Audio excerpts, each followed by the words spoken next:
Welcome to Courtney on Health, heard on malcolmpresents.com and other venues. Max, what are the things again? Repeat it.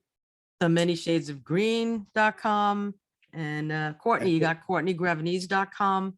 That's right. And on YouTube and Facebook and all sorts of fun. All sorts of stuff. And in the stratosphere, because I occasionally comes up on my Facebook and I don't know where the hell it came from. It's hey, you never know what the forces out there will do. So I'm going to bring everyone in. So hi, Courtney. Hi, Malcolm, and welcome to Courtney on Health, a Zoomcast podcast series about how to get through these lingering COVID times. Can't wait to not be in lingering COVID times, with tips on nutrition and exercise given by Courtney Gravanese, registered dietitian with a Master of Science degree in nutrition and applied physiology. That's so cool. Courtney is an experienced nutritional and health consultant in the New York metro area and beyond into the universe, and will help guide you on a path to wellness and health. So a healthy diet, regular physical activity, and maintaining a healthy weight can lower your risk of developing cancer. We're going to talk about this on the show today. These three components make up the cancer prevention triangle. They are strongly interrelated, and working to improve one can lead to improvements in another. Prevention is defined as the reduction of cancer mortality by reduction in the cancer incidence. This can be accomplished by avoiding carcinogenic exposures, modifying lifestyle practices, and early detection of cancerous lesions. And a dermatologist would be a person to check on that. And Courtney's sister is a dermatologist who we had on the show. So we'll have to get her back to talk about it. We have to get her back to give a lot of good information. Right, right. So Courtney's going to give us some important information on how we can improve our diets and movement and what we can do to reduce the risk of cancer, because that's something we don't want, and there's some things we can do to help maybe prevent that. So what habits, what can we do to reduce our cancer risk? Yeah, so firstly, hello to both of you. So in a perfect world, right, we'd be able to avoid cancers altogether, but we don't live in a perfect world. So what we can do is really take hold of those modifiable risk factors, those things that we can control, and try to lessen them. So you guys have always heard me talk about behavior change. So although we're going to talk about a bunch of different risk factors and those things that lifestyle factors that you can change to reduce your risk, start with one. If I'm tapping on a nerve with a lot of different things, it's like, well, I don't eat those, or I do eat those, or I do smoke, or I don't do. Pick one, start with that and move slowly, and then go forward from there. That way it's not this insurmountable task that you're trying to set up for yourself. It's all about managing the goal setting. So let's start with diet and those foods that we know based on decades worth of research, and it's constantly evolving and becoming more robust. So those foods that we know are so closely linked with reduced risk of developing cancers. So a great way to sort of separate these are into three categories of foods. So those are the brightly colored foods, right? So think your wide array of fruits and vegetables. And we were talking about these all the time on the show, right? So your berries, peaches, carrots, strawberries. I have a bunch of different things here. I've got tomatoes here. I've got greens here, herbs. So anything that's in that brightly colored family, it's that color that contains these antioxidants that appear to reduce one's risk. How does it reduce one's risk? Well, they're really not exactly sure, but what they believe is happening is that when you've got sort of DNA damage that can lead to certain cancers, so it's basically this replication of an abnormally developing cell. What some of these compounds can help do is slow down that replication a little bit. So slow down that growth of these rapidly dividing, abnormal cells, which is a good thing. And that's what they see in labs, and then what they believe is happening in humans as well. So those brightly colored foods, the more the better. particularly when it comes to vegetables, because they are so low in calories. And while we're talking about calories, before we go on to the second category, obesity and overweight in and of themselves puts individuals at risk for developing certain cancers. So for example, endometrial and breast cancer. We know that women who have excess weight on board carry around, have a greater circulating amounts of something called aromatase, which has been linked to the development of cancers like breast cancer. So the more of this aromatase circulating through your body, the greater one's risk of developing certain cancers. So that's the correlation between weight and certain cancers, certainly. So those brightly colored food. The second category would be the super stinky foods.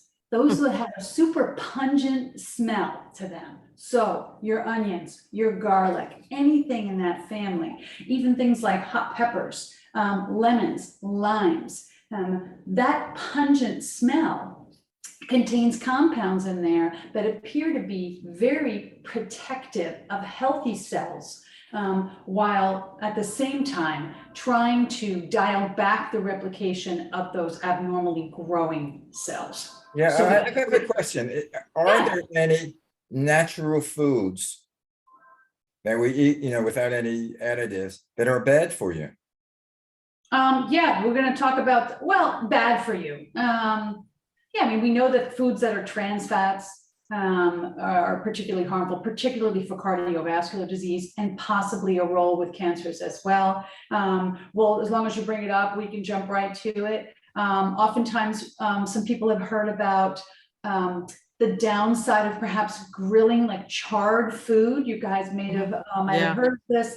They're called heterocyclic amines, and they are typically formed when you have flame that comes in conjunction with animal fat. So grilling is such a great way to prepare food. I don't want people, every time this comes out every summer, I want to cringe. It's like a cringe-worthy situation for me because my kids don't tell people not to grill. It's communal. There's so many good things about it. However, there are certain things you can do to reduce, your risk. Try not to torch your food by certainly marinating certain foods, so marinating chicken or turkey or certain beef products and pork will minimize that formation of those carcinogen components that are created. So I would say certainly, again, don't eat the charred stuff on a daily basis, but by no means is this a message, don't grill your food. That's a bad message to send out there. Especially in the summer when everyone's outside trying to grill. Absolutely. Yeah. So we had our brightly colored, we had our super stinky, and still stinky, but in a separate category of food would be, and we've spoken about these, the cruciferous vegetables. So those are, most people know broccoli. I have it, it's funny, I have this container. I actually cooked my props last night. We had cauliflower last night for dinner. They are now in here. If you've ever cooked any of these kale, cabbages, Brussels sprouts, you'll smell them. They give off that sort of sulfur smell. That's your tip off, so that they contain one of these compounds. One of them is actually called sulforaphane, and the other one is called indole-3-carbinol. And these have been studied extensively in terms of their anti-cancer properties to them. There's something very specific about this subcategory of veggies that appears to be very, very protective.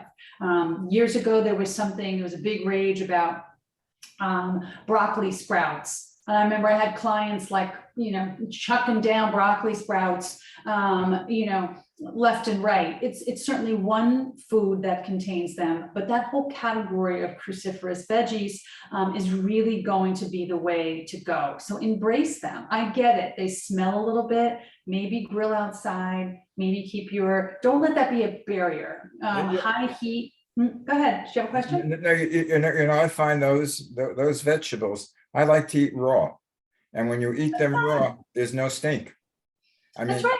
Yeah, and that's when you great. boil them, it lets a certain aroma out that might be unpleasant. But if you eat them raw, I love raw broccoli and it has a crunch to it, or Yeah, It's and if you like them that way, that is perfectly fine, but I'm just basing this on my experience when working with clients, trying to get them to increase their cruciferous veg intake. The raw route is a little rough. Now, raw kale is a little bit more tolerable, but I find raw, unless they're shaved, you could do like shaved Brussels sprout salad, certainly. Any of these can be shaved raw and they're totally fine. But some people find the taste a little bit more tolerable and acceptable when it's been, that roasted nature to it. But Yeah. so that category of food is in particular well studied. So you'll hear about that a lot. But these foods in particular that we're talking about, again, as it relates to specifically reducing one's risk of cancer, are really the ones that are best studied. Well, I guess eating your veggies when mom would say, hey, eat your broccoli, she was right. Absolutely. She Yeah. was right. She was right. And I don't want to catch you teenagers smoking. She was right there too. Oh, Right. well, I mean, that's another thing. Absolutely.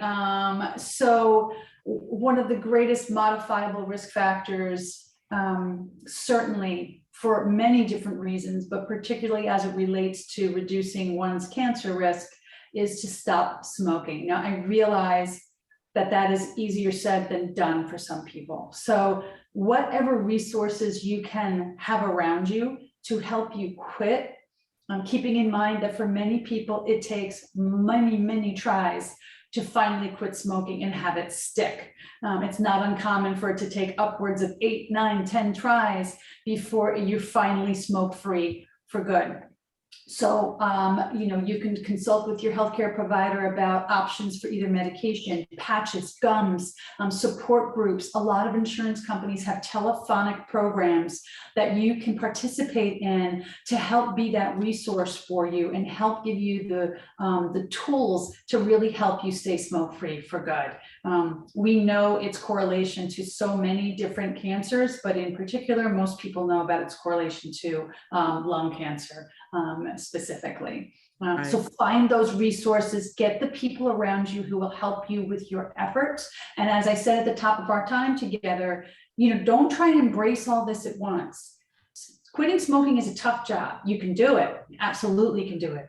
But don't pick day one and say, I'm going to quit smoking. I'm going to start eating all these great fruit, fruits and veg, more garlic, and I'm going to start exercising. These are all significant changes in and of themselves independently. So pick one, tackle one at a time, and give yourself the time that you need in order to embrace it. But we know that, just on the smoking thing, I smoked from the ages of 16. The first time I picked up a cigarette, it felt great. I mean, I could, do a complete inhale without choking. I felt like I was already an adult. I think that was one of the things, and I smoked up to 2.5 packs a day until I was 28. Wow, that's not good. And then probably for about a year or two, I tried to stop smoking. And again, as you say, I don't know how many times I did. Oh, I'm going to quit smoking. It lasted 3 days. It lasted a week. It lasted 2 hours.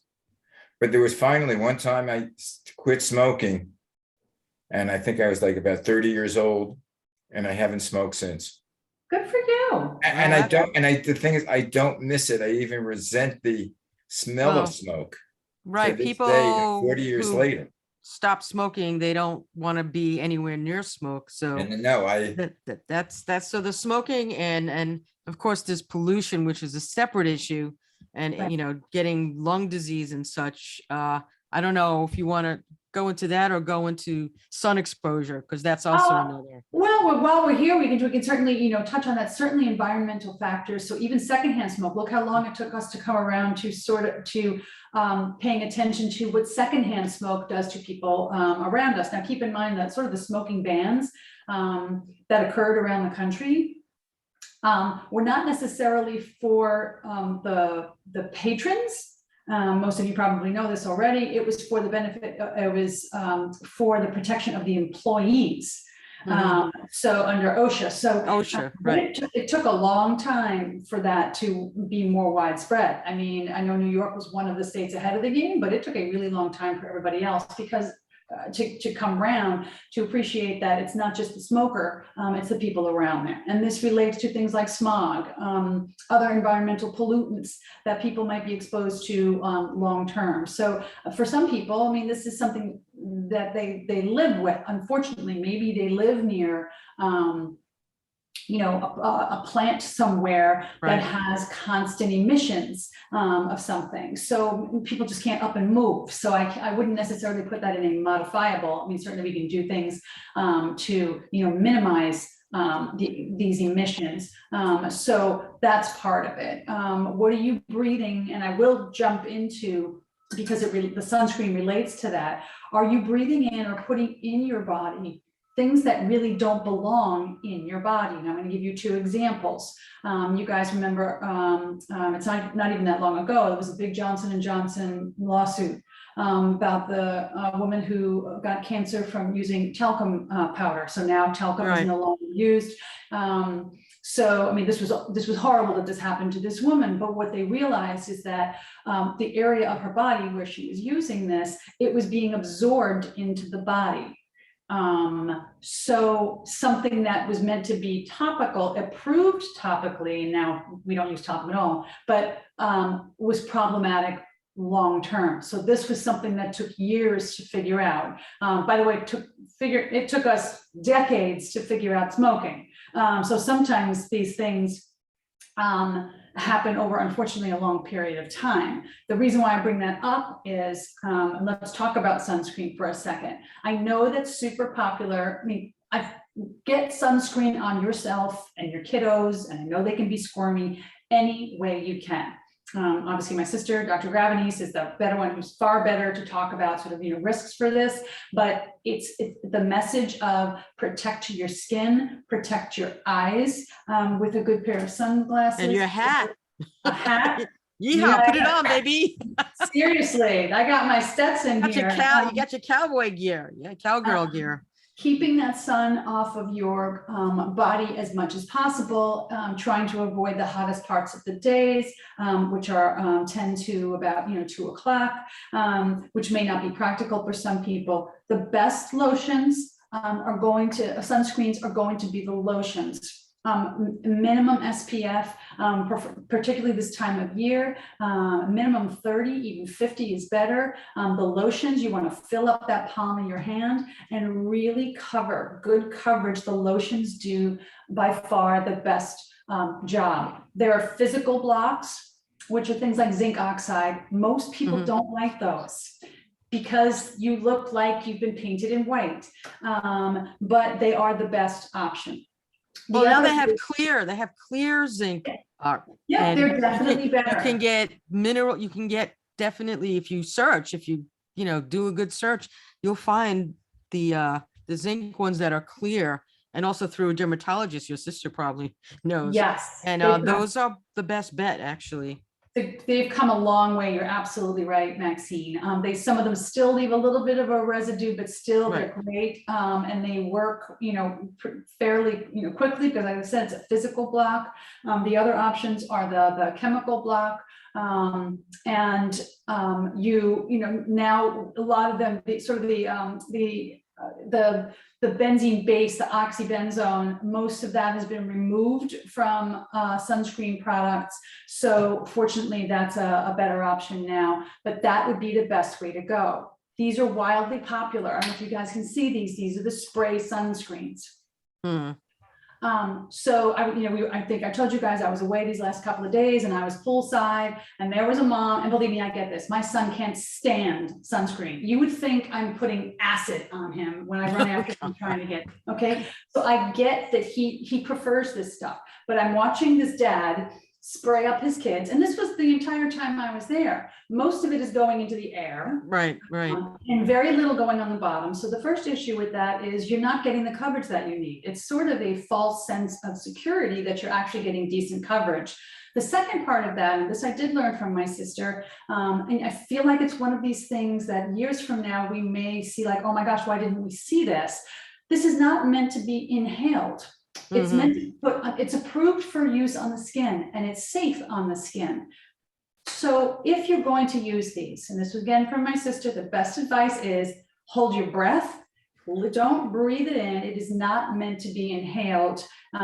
Just, quickly put it on and try not to do it. Be cool about it. Don't spray in front of other little kids or other people around you. Remove yourself so that you're not, basically spraying hairspray all over them. Right. It's Personally, I never liked spray. I always like the lotion that you rub onto yourself and rub it into the skin. Yeah. yeah. That was my I do preference. too. But just a story, like there was a time when but right now suntan, a good suntan means, oh, you're living a good life. You went to the beach, you have money, you're upscale person. But there's one time, I think this is going back to the 1800s and the beginning of the 1900s, that having a suntan meant that you were poor and that you labored out in the field. And that the rich people, and if you see the old movies, I mean, or during the period movies, they always wore an umbrella, and they always, were white, because that meant you didn't have to go out in the fields. You were rich. And the way how things have changed through all those years. Oh, absolutely. Absolutely. Well, And we're trying so hard to get the message out that even a little bit of, quote unquote tan, a healthy tan, any color, is going to put you at risk for skin cancer. And we see this. And if you think about the population of people who are affected most by malignant melanomas, no surprise, it's very young women who tend to be sunbathers, right? The sun bunnies.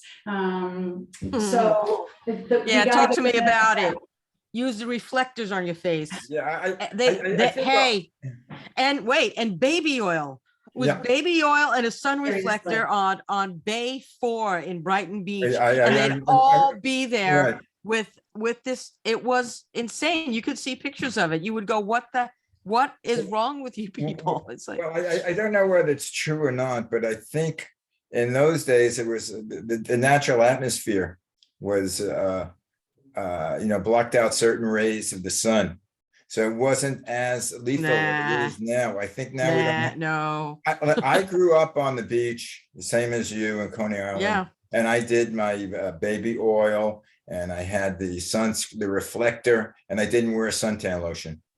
Yeah, well. And what happened? It was the first. They didn't really have sunscreen back then, actually, right? I mean, how far does this go back, Courtney? They weren't. You couldn't find 15, 30, 70 back then. But the one thing that has changed, remember, so there's UVA and there's UVB, and the best way to, they're both harmful, but your UVB is the one that creates the burn. That's a good way to remember it. And the UVA is the one that does more of the aging to your skin. So you want to look for, when you are choosing a sunscreen, and talk to your dermatologist about this if you're struggling with a brand, to find one that is a broad spectrum that has both UVA and UVB in the mix.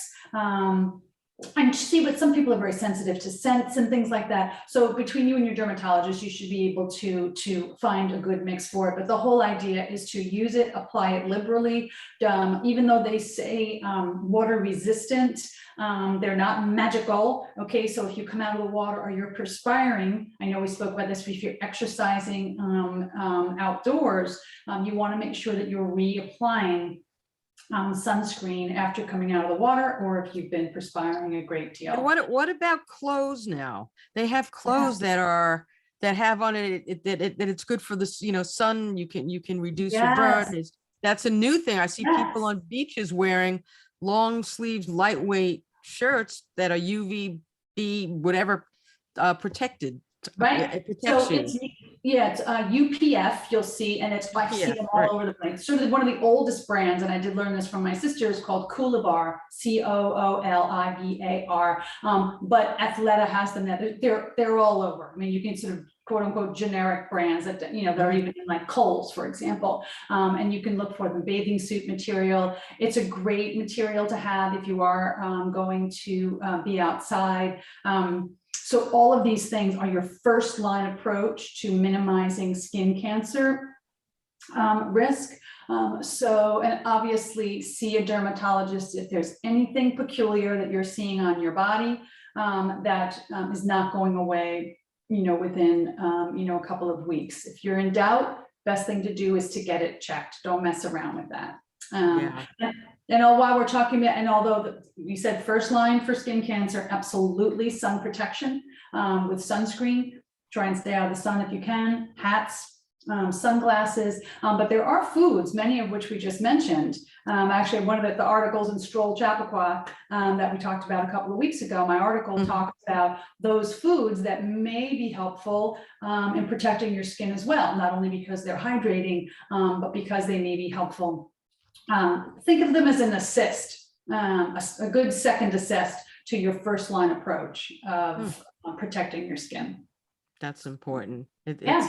It's you have to do whatever you can to minimize. You have to be proactive with your own body, and you Definitely. have to be very careful what you're doing, especially in the summer. I mean, I get burns. I mean, I've gotten burns as a kid, like bad sunburns, and so Yeah. you know, I have to, you know, you have to go to the dermatologist. That's a key doctor to be seeing as prevention. You know, it's so important. And they'll tell you what to do, and you better listen. Listen That's to right. Courtney's sister. I mean, That's right. you know, You so better. I know when I was younger, you know, it was like the first day in the sun, and you go out there and your skin burns, Yeah. and Yeah. and you're peeling, and it hurts. But after Yeah. that, I was fine. Um, Once I got the So- first peeling off. So, and then I don't want to, I know I can always tell when I'm looking at the clock, I want to make sure like I don't get the hook. it's before- ticking. Yeah, no. Exercise, time is a ticking. Exercise, so important. So even if it is not your helper to maintaining weight, which we know from many studies, that exercise, even in absence of it being a great way to maintain your weight loss, is beneficial for reducing one's cancer risk. But back to my comment about being overweight or obese, if it can help you as a tool keep that weight off once you've lost that weight, then that is something that you really want to incorporate on a regular basis. And then, of course, the other side is for people who are, you know, just, you know, exercising is part of their fiber of their life. We know that in terms of free radicals and its benefits, you know, increasing your cardiac capacity, so many benefits related to not only cancer prevention, but other diseases as well, cardiac disease, diabetes, high blood pressure. So you want to embrace all of these one at a time if you haven't tackled something yet, and do it in small steps and make it practical and reasonable for you. We talked about cruciferous vegetables. You might not like many of those, but maybe there's one that you might like. So try to incorporate that and try and prepare it and cook it in a different way. If you like it raw, great. If you don't, maybe, you know, cooking it a little bit with some oil will help the flavor, or use kale greens and blend it into some kind of, you know, smoothie or something. There's lots of ways to pull these compounds in that aren't just the vegetable alone. Right. Mixing them into omelets, making them into salads, like shaved. I always tell a lot of folks, a lot of these veggies shaved down, just because they're thinner. Right. It's a little bit different on the tongue, and then you put a little balsamic and a little olive oil in there, and it really imparts a much more a pleasant flavor that you might be able to enjoy better. And these food and these type of foods are very good snack foods. You know, like you know, I remember, you know, in the refrigerator, you know, I do the baby carrots Yeah, and have them, the broccoli. You know, keep absolutely. them in Kale a little chips. bag. And instead Kale of chips is becoming popular, you know. Kale so, chips, definitely. Hey, I just got carrots. Speaking of colors, they were purple, they were orange, they were yellow, and they were white. yeah. Carrots. So that's a rainbow of carrots, big It carrots. sure is. It So sure is. yeah, and they did have a slightly different taste to them, but I mean the because purple they one. had all these deadly chemicals in them. I don't know. No, this was the color. organic. This was not. No. These are good. I try to stay away from chemicals if I can. But anyway, But anyway, so So- those are the foods we're talking about, and try what you can, protect your skin. Try to minimize some of these airborne compounds that you know, that we know can contribute to certain cancers. So obviously things like asbestos, they don't build homes with asbestos anymore, but you may live in a home with asbestos. So obviously you don't want to be tinkering around in there. People buy a new home. If it's an older home, we'll have that removed before they go in there. Arsenic is a naturally occurring compound. So it is going to be in our soil, but very small amounts. So there are these compounds around that the best message is minimize our risk, right? Minimize how much exposure we are having to them. And that is the best thing you can do to reduce your overall risk of developing. Yeah, also beware of mold, Mm. which is the mold, because when it starts raining, it leaks. And Mold then, in your house, you and mean? then they have the mold in the house. Yeah, well, I don't know what the correlation is with mold and cancer there. I'm not sure. What is there? It's for asthma. I know it's terrible for It's asthma. bad for asthma It's a and lung. I don't know about cancer, and but it's- also, pesticide use has been an issue as well. But that's Anyway, a whole as you that's a whole say- other topic for a whole other day. Right. But 'Cause anyway. the time has run out. I know. Now we're gone. Now the time's up. I know that look, Malcolm. I know when I'm getting the hook. You should just keep a hook and just go like this, Exit So- us, Max. I'm gonna exit. So I'm gonna exit. So thanks for joining us for Courtney on Health. To get more info, follow Courtney on her Facebook page, Courtney on Health, on Instagram at CLG Wellness, and visit her website, CourtneyGravenese.com. For more shows, go to MalcolmPresents.com and theManyShadesOfGreen.com.